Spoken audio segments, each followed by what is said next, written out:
Wait. Hold on. You mean to tell me that's Riley Hennessy, Big Cognac, hitting the stanky leg?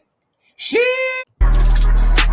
We doing everything they talk about. You know I'm everything a boss about. Oh man, we should have knew it was over. We should have knew it was over once we saw Riley Hennessy, aka Big Cognac, hitting that stanky leg. That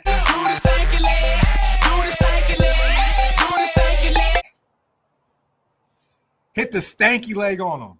I didn't know he had. I didn't know Cognac had it in him like that. I ain't gonna lie to you. The Surge, they bring out the bulk color jerseys, right? Even though it's a green, whatever you want to call it, I call it the bulk color jerseys, right? Man, this is the Surge team we've been looking for. I know Marcus is happy. I don't know how happy Wake is, but I know Marcus is happy. This is the Surge team we've been looking for, right? And they saved it because that was kind of like their last real test. All right, they got an easier stretch, down the rest of the season. But they're gonna take care of business. Surge are gonna be in the playoffs. And honestly, when you look at his tenure, not just with Stuttgart, but with Schwaber, it's hard to beat Jordan Newman twice in one season. Right?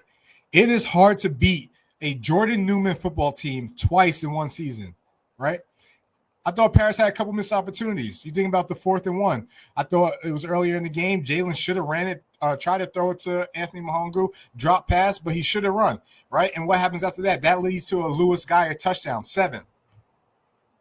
Yeah, Lewis Guyer touchdown, 7, right? Another one. They got Paris gets a big stop. DeMarco Artis, which I love to see him get his opportunity. Actually, we saw what happened to Helvetic. We're seeing him play his natural position in D-line, and boy, he's getting after it. He had a big stop versus Kai Hester in the run game. But, again, Paris didn't take advantage of it. Big play, the next play, again, to Lewis Guyer. That drive leads to 3 points. I mean, listen, Paris had a couple missed opportunities, right? Surge D-line. Kudos to the Surge D-line. That interior pressure was getting after them all day. And then when Jalen tried to escape to the outside, they had an outside contained rusher to make sure he wasn't really using his legs as much, right? They were slanting to the back whenever he was offset to stop inside zone. They had that Surge defense. Shout out to Coach Brennan. Shout out to Coach Cody Passerino. They had a plan that they executed perfectly. Even in the first game, they only gave up 6 points, right? We're acting like these guys got blown. They only gave up 6 points. They clearly gave Paris and Luke Del Rio in that offense trouble, right? Even in this game, they only gave up 8 points, 2 more than they did in the first match, right? So you can never really count the Surge out, and that defense is for real. Raheem Wilson, Mitch Fettig on a great pass breakup, right? Again, I already talked about the D-line. Winsberger, like that team is going to be scary. And guess what? They're going to be probably the healthiest team and the most experienced team because their backups played a good portion more than any other team has in this league to get them experience. On Paris, man, it's a rough stretch. I think with Paris, we're starting to see fatigue. Wake, tell me if I'm wrong.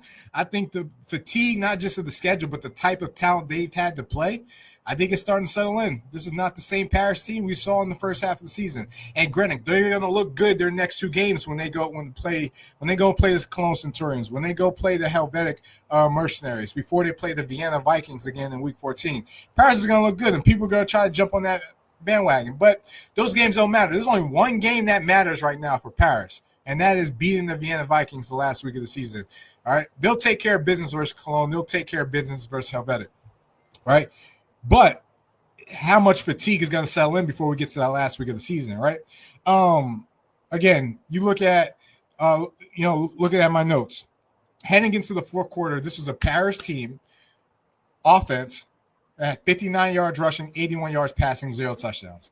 Again, credit to the Surge defense. Credit to the Surge defense. My question for Paris is, we saw a little bit of Anthony Mahongu, but where's Dable Wolf? You signed this guy, receiver, NFL experience in the ELF playing for the Leipzig Kings. Could be a hell of a target for Jalen Henderson, right? And they got a lot of talent over there. But where is he? Is he part of the team? Are you saving him? Does he have to get in shape? It's interesting to make that signing, but not see him really, really on the field, right? Paris is in a sticky situation now. right? It is what it is when it comes down to the playoff race. They're in a situation, and right now they are not in the playoffs, right? Right now they are not in the playoffs, and we mentioned the teams that they're going to play. So we'll see how this all plans out. Surge at their best can beat anyone. Let me repeat that. Marcus, I hear you screaming. Surge at their best can beat anyone, and I don't even think we've seen their best yet. Athletes Forum Podcast.